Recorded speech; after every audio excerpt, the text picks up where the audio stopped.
Hey guys, hope you're keeping well. So I recently got to sit down with some true Southern rock royalty, the one and only Mr. Richard Young of the Kentucky Headhunters. Saw the guys playing at Ramblin' Man Fair a few years and absolutely fell in love. Obviously, his lineage goes down to Mr. John Fred Young of Blackstone Cherry, who I'm a huge fan of. And I'll be honest, that's the reason I caught their set at Ramblin' Man Fair. But I've been a huge fan since, so it was an absolute pleasure to get to speak to Richard. We spoke about the band's lineage, their most recent album, That's a Fact Jack, which is a Storm record. If you've not got, go check that out. Recording that album, surviving as a band during lockdown, everything they've got planned for the future, and other bands, of course, like Blackstone Cherry and the Georgia Thunderbolts, who Richard manages. And you can hear everything that Richard and I had to say now. Lee, how are you doing? I'm good, thanks, man. How are you keeping? Well, pretty good, man. Just we're getting ready to start back touring tomorrow night. We leave out, and of course, we don't do like my son's band, Blackstone Cherry, and go out for a month at a time. We got, we're all road warriors. We go out. We're weekend warriors, man. We like to leave on well, of course, we're coming over to see you guys. We have to stay longer, and then Canada. But usually, unless we're going to the West Coast of America, we leave out on like a Thursday night, get on the bus, and get back by Sunday night or Monday or something. So we got some good quality time there on the farm at home. That's great. But is this the first time you guys have been doing a proper tour since, COVID and all that? Or have you managed? I know you've seen. Oh no, Lee. I'll just brief you on it a little bit, kind of how it went. We in 2020 we had about 70 or 80 shows booked for the year in the States, and we were almost going to book like a run over in the UK again, which I'm glad we didn't, because that would have been hard to sort out. Yeah. And but we wound up. What happened was all those 2020 dates, except for 8, moved to 2021. Oh, right. So we had those, and then we had all the new dates that were coming in. So all of a sudden we had more of a schedule we wanted to deal with. And then last year, we're real close. Like we all live close together and see each other every day, whether we're on the road almost, that sort of thing, and talk. And so it was extremely hard on us. And listen, it was extremely hard and still is on everybody around the world, but being in a band and being together 53 years and all of a sudden you couldn't see each other. And of course you couldn't go to your family's dinners and all that stuff. But when the February and March got here of last year, all the dates, they still had the COVID restrictions going on. So we had to move all those dates to the fall. And we're sitting here going, wait a minute, man, we got to be a band here. We got to do something, we can't just lay down and die. Hopefully not. But anyway, so we decided we'd go in the studio and do an album in February. And we really, man, we planned that. We got an old farmhouse on our farm that our grandmother gave us in 1968 when we started our Itchy Brother group, because we were Itchy Brother until 1986. We morphed into the Headhunters with the addition of that guy. So we would already, before the Headhunters were getting going, we'd already been doing it 21 years. And of course, we had some close brushes with, different opportunities in the 70s. Capricorn Records was going to work with us when they moved us down to Georgia. And then that label kind of just did this, it kind of fizzled out for a while. And then that same month that we were down, the months that we were down there, then in October, Ronnie Van Zant and the Skinner boys had their accident. Yeah. So it's just like we kind of looked at each other and said, you know what? Ain't nobody going to sign a Southern rock band right now, because basically Skinner was carrying the torch.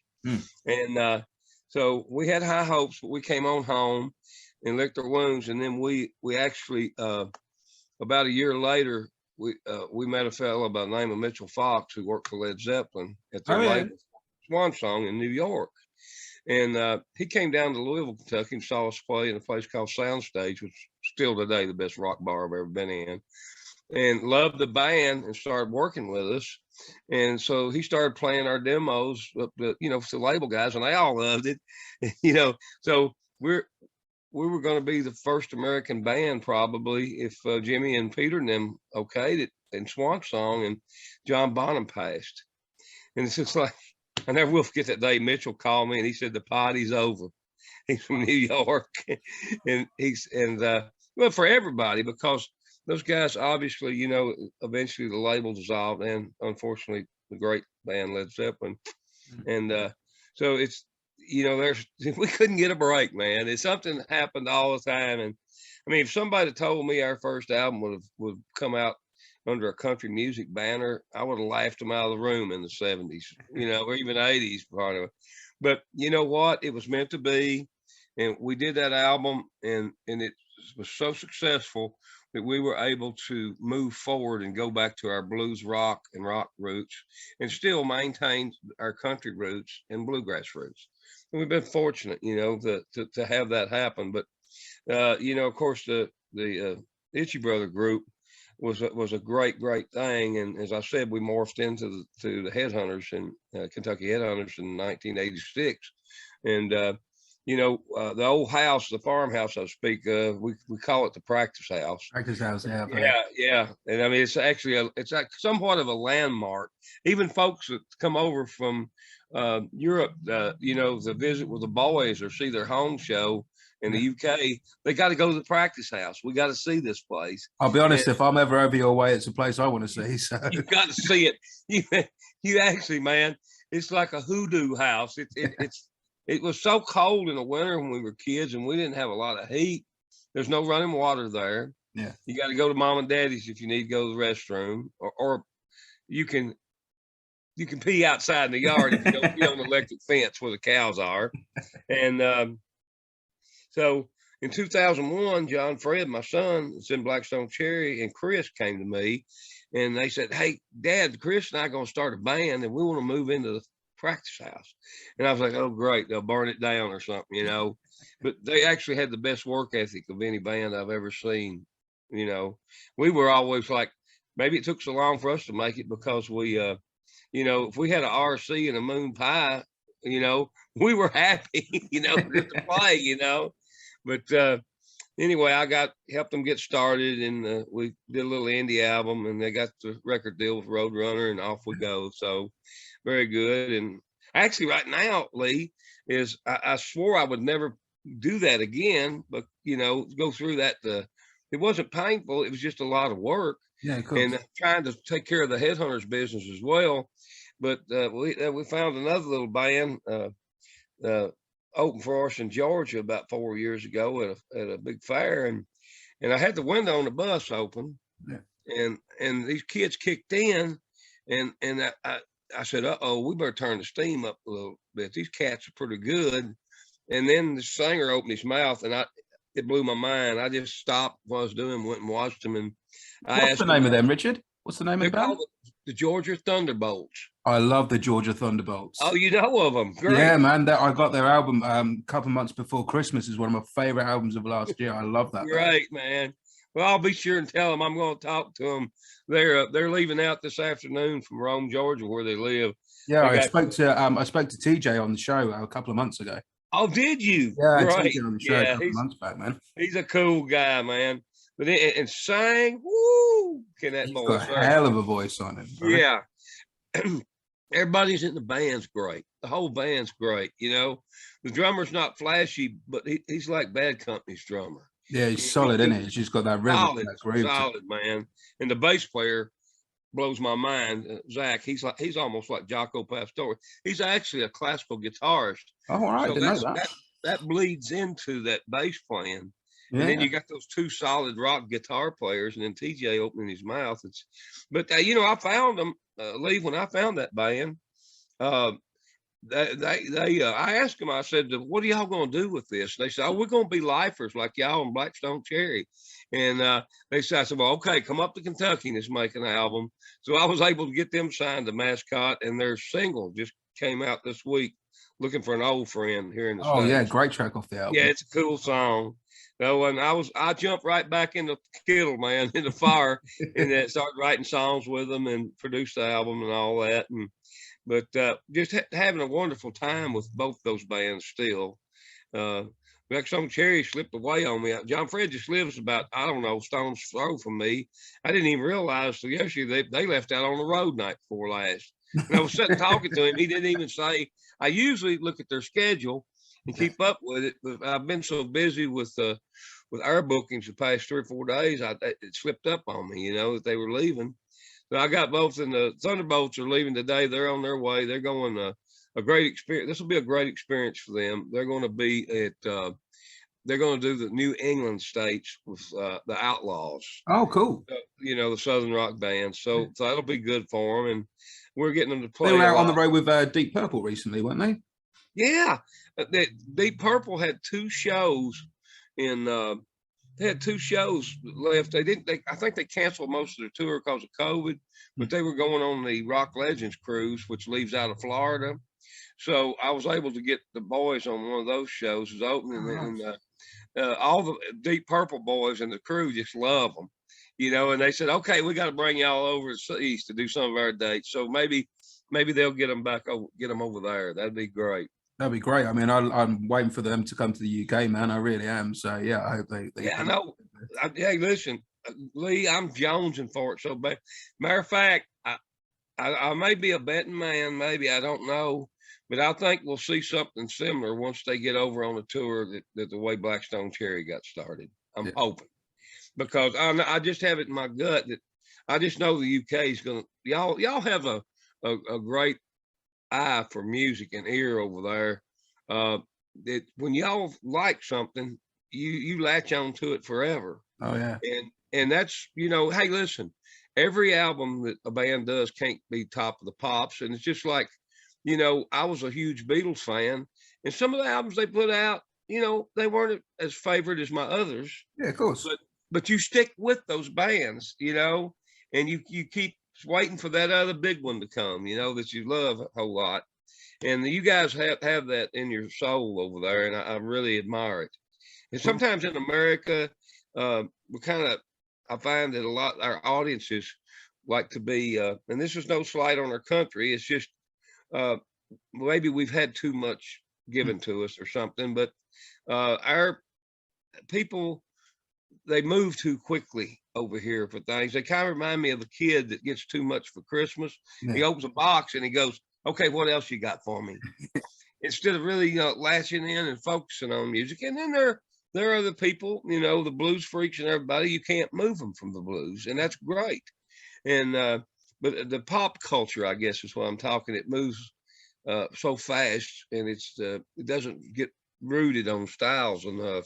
There's been a lot of great pop artists come up, in America in the recent 20 years. And, they put 3 or 4 singles out and win a couple of Grammys, and then where'd they go? Yeah. And it's because everybody's on to something else. But I don't find that, over in the UK, especially in mainland Europe. Now, I'll tell you something. I wouldn't get on an airplane for 34 years. I remember I was at the Ramblin' Man Fair show when you were there. Let me tell you something.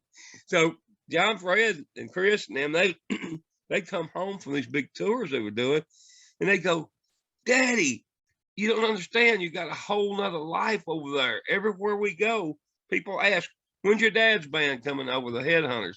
And they'll say, well, probably never, because Daddy's a chicken, won't get on an airplane.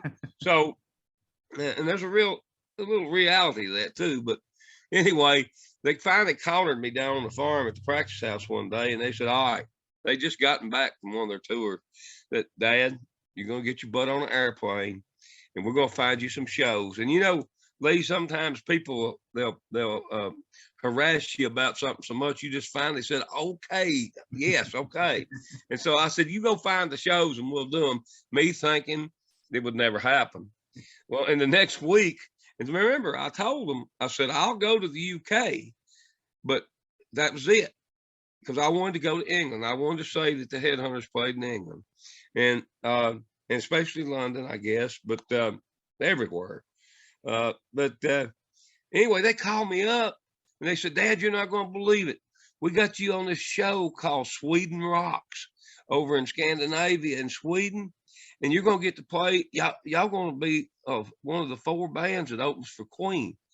And I'm like, oh, come on. And they said, yeah, man. So all of a sudden, when I knew it was real and I had to talk to people over there, man, I started breaking out in a sweat, because I was scared to death to get on that airplane. But I tell you, we made it work where I could only have to see. We didn't have direct flights in Nashville then, and we live 85 miles north of there in Edmonton, Kentucky. Oh, So we had to book a gig. What we did is we booked a gig down near Atlanta, so we could fly out of Atlanta, Georgia, direct to London. And so I grew up with a little girl named Pam Sane, used to be Pam Mosier. She's a almost retired airline stewardess for American or somebody over there and down there. And I called her and I said, Pam, I'm scared to death. I got to get on an airplane. And she said, Richard, I don't do anything but fly overseas anymore on occasion. Said, you come down here and I'll get on the plane. I'll work that day and fly over with you and I'll hold your hand. And so I felt better. Well, we got to the airport that next morning after the gig, and Pam called and said, Richard, I can't go. My little grandson just broke his arm. And I'm going like, I got to get on this thing by myself. Yeah, it was really funny, man. So all of a sudden, they shut the door and started the engines up, and everybody in our crew and band just went like this. He's going to go off. Something's going to happen, And actually, I think that the stewardesses, they're so sharp, they knew that I was kind of nervous. They came up and said, Mr. Young, would you like to come and sit in the back with us? And with the stewardesses. And I said, well, yeah, it's pretty good looking. I thought, well, sure, yeah, man. I got back there and they said, now here's the refrigerator. You just drank all the Heineken beer you want. And these were Scandinavian stewardesses. So after about 6 of them and talking to those pretty girls, I forgot all about the plane. You felt much better. Yeah, it never fails, does it? It works. But anyway, we went and played it, and sure enough, Queen was there and the Vanilla Fudge, and it was just a great time. And we got to meet a lot of our heroes that we grew up listening to. And we wound up staying in Malmo for a few days because we found out if you take the family package and stay 7 days, it was cheaper than just flying over and playing. So we became tourists. And so we were flying back home. We got to Denmark, and John Fred calls me. He says, Dad, we're fixing to play this big festival, and we're going to headline it, and it's called the Ramblin' Man Fair. Yeah. He said, we're going to push to get y'all on there. And I'm going, man, I can't even get home yet. They want me to come back. So anyway, we decided if we were going to go, and we're going to the UK, we were going to play some famous old rock clubs along with that date. Go up, play Glasgow and some different places. And we got over there, and man, it was fantastic. I'll never forget a big Mike Allen who drives bands around. He's retired Scotland Yard. They knew they had to put somebody with us that could strong arm us, What time is it, boys? I didn't say 8 o'clock. I said 1 o'clock. I mean, the first day anyway. So we get to this club, and for the life of me, I've drawn a blank. And we were playing, and we got there, and we didn't even have our equipment set up, and people were already lined up to come in. And we're like, you're kidding me. We've arrived, they know who we are. And so that was a great moment right there. And then Rambling show, man. Yeah. So that was the first time I saw you guys. Yeah. And great. Fred, when we grew up, Lee, in the 60s, we all had a crush on Twiggy, the model. Oh, yeah. And who didn't? But and all the scene in Carnaby and all that going on, we wanted to be there so bad in the middle of that, because it looked so cool and everything. And we were of age, where we would, be able to go in a bar, I might say 18 or something at that time, 16. And but anyway, Fred wrote a cool song that's on the new album. That's a fact, Jack. That's called "A Cup of Tea," and it's a great song. Yeah, it's a true story that Fred wrote. What it would have been like if we would have went over there in 1968. Oh, right, I like it. Yeah, 50 years later. Okay, yeah, totally right. But that's the story behind it. And but I love the song, especially when he starts calling the cab and hollering for a cab and all this stuff. Yeah. It's so surreal, and you could really see it. You could see him doing that, and I love all the songs we did. I got off track. It's a really eclectic album, man. Like the songs are like really varied. It's a cohesive album, but you got strings to the bow. You got colors in that album, man, for days. Well, thank you very much. You know, I kind of got off track talking about the album. What happened when we went in the studio in the last February, so we could be together?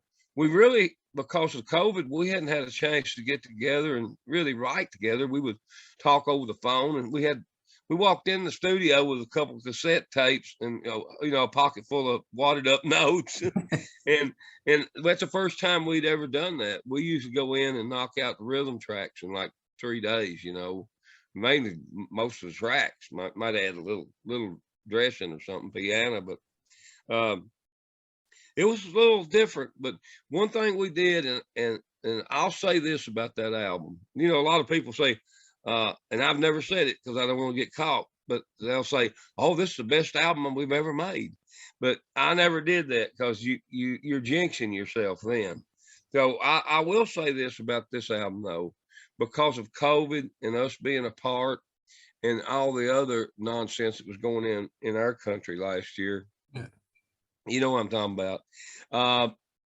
I think this album has the most heart of any album. It certainly seemed to have the most soul and Yeah, I think it's very deep. real. Each album, I like to think that, well, Greg says it best. Greg said one day we were sitting around talking about the different albums we had and the sales and stuff. And Greg said, "Yeah, we put out a few multi-platinum albums. We've also put out a few multiple cardboard ones too." Which is true. I mean, you can't be top of the pops every day and do it for 53 years. You just can't do it. And if that was the case, then, we'd still have great bands on the radio like the Rolling Stones and the Beatles.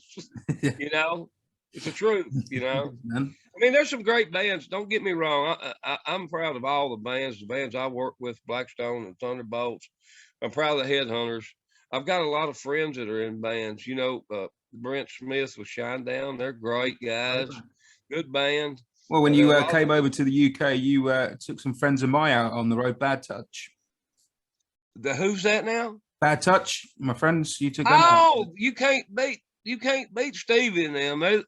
Hey, let me just tell you something, man. If it hadn't been for Stevie and the boys and Mark, the drummers, Daddy, George, if it hadn't been for them boys, we couldn't have come over there because we didn't have any equipment. We just had our guitars and the drumsticks, and those boys played with us 2 times straight over there and brought their equipment and let us use it. And if they ever get over here, we're going to have to put them on some dates and repay the favor. But they sure did. I mean, they looked after us. And Martin Jarvis, of course, was booking the dates. God, he's a great guy, man. Great guy. Oh, I never met him, and it really, I didn't realize how diverse of a fella he was. I thought, okay, he books the shows, and we're great friends. We've become buddies. Well, the last tour we did it with the triple bill was Jason and the Scorchers, and Dan Baird and his band Homemade Sin and the Headhunters. Right. And so we needed a guitar tech, somebody with us besides Big Mike. And so Martin just said, "Oh, I got it covered. Don't worry about it." And he hopped in the van the first day, and I said, "What about the guitar tech?" And he said, "You're looking at it." It was great. I mean, he knew exactly what to do, and I can't say enough good things about him and Big Mike Allen because we were like a bunch of rats in a clothes dryer over there if it hadn't been for those 2 guys, man. Really. And I guess I was expecting Martin to be more, I don't want to use the word business-like, but not as much fun. But he's kept us in stitches the whole time. Just a hilarious guy. I know we went the first time over, Big Mike was driving us, and we went up to, we'd been played in London. We was up working our way up the country, and then we were going to go to Glasgow, Scotland. And we stopped at by the way, let me just say this. Y'all have the neatest rest stops of anywhere we've ever been. Over in America, well, we already talked about America. I won't say it again, but they could take a lesson from it because they're so clean and they got little malls like in them. Yeah. Anyway, we stopped at this place about 10 miles from the Scottish border, English Scottish border, and they have these little things in there where they're on a turnstile and you can get a book. It's not maybe a book, but it's like a little poster with your family, and it's got a little history in it about your family and where I know what they you came mean. from. Yeah.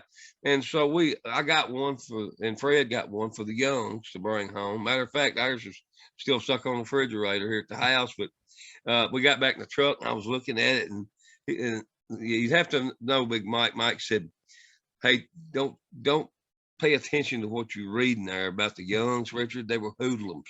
And I'm like, "Oh, really?" I said, "No, I'm just kidding." But we got to see where the our dad's mother's side of the family came from. They were Shirleys, so we got to see the Shirley Castle where our family started. That was neat. And the thing I love most about y'all's country, one of the most things I love the most, is how clean it is on the farms.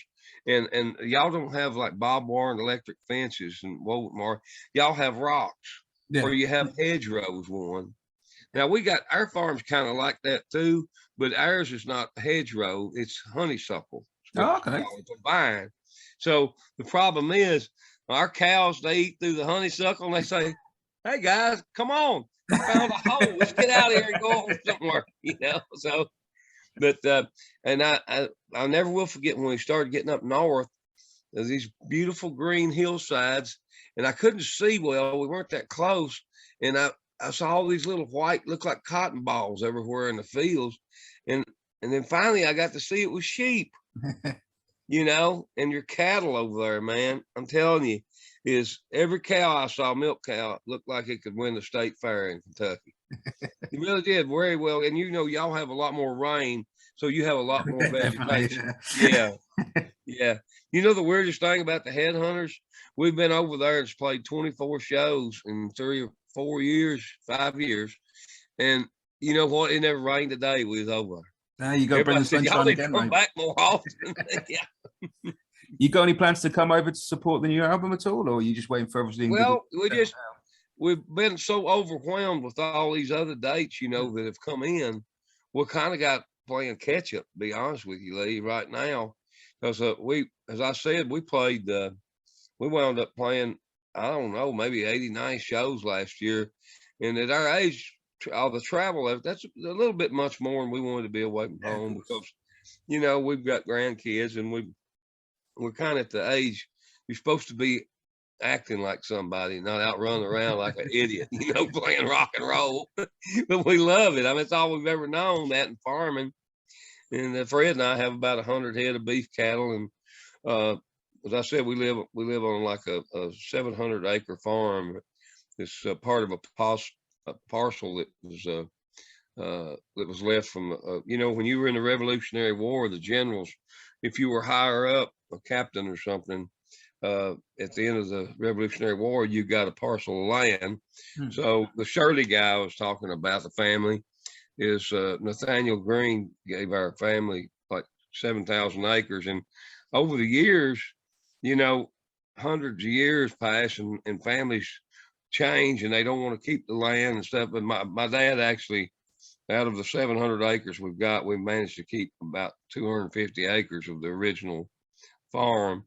And it's so funny. We lost our dad 4 years ago and our mom 2 years ago this past February. And Daddy wanted to go over to the big farm. They called it Big Meadow. And it's in a town, and believe it or not, this little village called Echo is where it was at. And so I got Daddy in the truck and they picked the beans and everything. So it was easy to drive through. And we were driving through these big fields and along the woods and stuff. And Daddy said, "Oh my, Richard, it's just hard to imagine that this used to all be plum and apple and peach orchard." And I said, "I think he's getting older, something is not right here." I said, "Now, Daddy, I don't think that's right." "Oh yeah, we made brandy that's how well we got our family start." And I'm saying, oh, great. Now I find out at 60 years old that my dad was my family was bootleggers, which really wasn't true. They made it for the government. All right. Yeah. Yeah. And then the government would come and they would come and pick up the product, and then they would pay you for it. And then they would, of course, sell it in stores or whatever and bottle it. And it's real funny. There's this guy named, oh, I've done it now. I'll put through something up there. I'm afraid to hit this. There it goes. There's a guy by the name of Dode Dale back in the 1800s. And that's when we were doing all these shenanigans with making the brandy. And Dode was making whiskey for the government. He was raised up at Edmond. He's a very distant uncle of Greg's, but Dode, he could never do right about it. So he buried him some barrels, copper barrels down underground, and run tubes from where he was running off the thing. So every once in a while he'd turn a button, he'd just run him off some. So when the revenuers came and bought it, then he'd leave and he'd say, "Come on over, boys, I got all you want to buy." He was selling it illegally, it wasn't government stamped. And but he got Dode, he would get arrested and they'd take him in for it. And he was pretty wealthy guy. So he would meet the judge beforehand and pay him off to say, "All right, Dode, give us $50 and get out of here." Well, problem was Dode had a temper, and this revenuer guy he just hounded him for years. So finally they let him, he pay a fine on the last time, and he went upstairs on the balcony. I always think of Maxwell Silver Hammer song when I think of this, but he went up where the office was to pay his fine, and the revenuer followed him up there and started to fight with him. And as they started down the steps, it's just like a Clint Eastwood movie, the way everybody said it. I saw it. And as the revenuer said, "I'll get you next time, no doubt." He pulls out a pistol and said, "Ain't gonna be no next time for you, brother." Killed him right there, Oh, wow. And so my dad told me the story of that, and it was Greg, our guitar player's distant relative. And so I spent from the time I was 18 years old till I was 45 looking for that gun, and I found it. So I own the Dode Dale pistol. Yeah. Wow. It's 44 American. It's a scary looking thing. It's about that long, nickel plate engraved. And but anyway, pearl handles. Yeah, I like to collect the guns that have names attached to them. I like Governor Louis Nunn, who was famous for getting Kentucky Fried Chicken off the ground worldwide. He remarried after his wife passed and moved to Florida, and he didn't want to take a pistol with him, and he gave it to me, and it's a Model 29 Smith, and it says Governor Louis Nunn on the side of it. And I thought, and that's what I like, is collect things like that. And these things here, I do this all the time. Oh yeah. Yeah, Indian rock. Yeah, that's cool. Yeah, I've been doing that since I was about 10 years old. Yeah. And I only hunt for them on our farm, because what I'm trying to do is document. And I pick things up, even if they're broken and they're flint. I pick up things because that if you have the top part of it, you can tell the era it came from, whether it was 12,000 years ago or 6,000 years ago or several hundred, So it's kind of new. I got into it because I figured, it'd be great that if this is such a good area that prehistoric man thought it was a good place to crash, we picked it too. Good sign, isn't it? Yeah, it's good. So I've been able to get back to about close to 14,000 years of my collection from our area. That's when prehistoric man first came in here. That's really cool, man. Yeah, it's interesting, man. I have I find, look, like I said, I pick up things, not just perfect ones, but things that might be broken. Oh, nice. See, some of them are broken, but if you notice that one where my finger is right here, yeah, that's about 12,000 years old. Wow. And the tip's broken on it. But the thing of it is, I've only found 2 of those since I've been hunting 10 years old. But wow. Those are a very rare one. there. But I have boxes and boxes of stuff, you know. I tell you what, man. Next time you come over to UK, I'd love to meet up, have a beer, and talk to you all night, mate. Let's do, man. Let's do it. I can't drink that strong stuff though. I gotta get the light. That fine by me, man. Whatever works. Well, that way I can drink more of it. See, man, I come over there and I said I'll have a light, and they said, well, we got a medium light, and I said okay. So I had about 3 of them things, and I started leaving. I was like, wait a minute here. I said, this is different. I looked down like 7% or something, where ours is 3. So I'm like, I just had a 12 pack, didn't even realize, you know. But just definitely, man, get together and hopefully we'll get TJ Lyle and the Georgia Thunderbolts over. Brilliant, man. That would. Yeah. And I'll drag Stevie and the boys out as well. I'll drag Stevie and Seeks and George and. Oh, God, tell them we talked. I will. Sure. Yeah. Maybe y'all could all come out. That'd be great, because over here I saw One Day Festival. I lost my dad to cancer about 12 years ago, and I put up a festival which is in aid of the hospice that looked after him. And Stevie and the boys played last year, so I know him very well. Yeah, they're very, very good kids, man. Every one of them. Really? Every one of them. I think George was going to get married the last time we was over. Did, yeah, he got married either beginning of last year or the tail end of the year before. Right. But when you speak to them, tell them I get on every once in a while. See Stevie on the Facebook. Yeah. But if you see him, tell him that Richard and all the headhunters love him and said hello. I certainly will, man. I will. I see him quite a bit, so I'll definitely send a message over. All right. Well, it's been a lot of fun, brother. Been good to talk to you, man. Just one more question before you go. Sure. At the beginning of the interview, I'm going to play Heart and Soul off the album because it's probably my favorite song off the album. Cool, man. But what song off the album or any of your back catalogue would you like us to play at the end of the interview? Let's play That's a Fact, Jack. Yeah, let's go to that. Yeah. And I'll tell you why, because that's the title of the thing. But like I said, when we went in that studio, we had a lot of attitude that we'd never had before. And it came out in my lyrics and my singing, I think, on that. Yeah. You know? Got some real grip to it, that one. I like. Yeah, I was about fed up with it, you know, but I got the patience of Job, but it all that was going on at one time and everything, just I had to write something down about it, you know.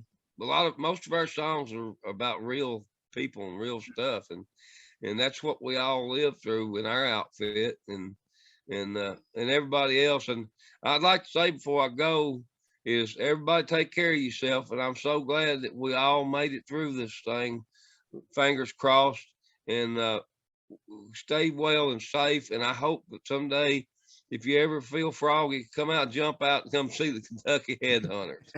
Definitely, buddy. All right, man. It's been an absolute pleasure to talk to you, Richard, mate. Same here, Lee. Really, I mean, it's really been fun. Love you, pal. You take care of yourself. You, man. Right? Take care of yourself, dude. All right. All right. Bye, baby. Bye, man.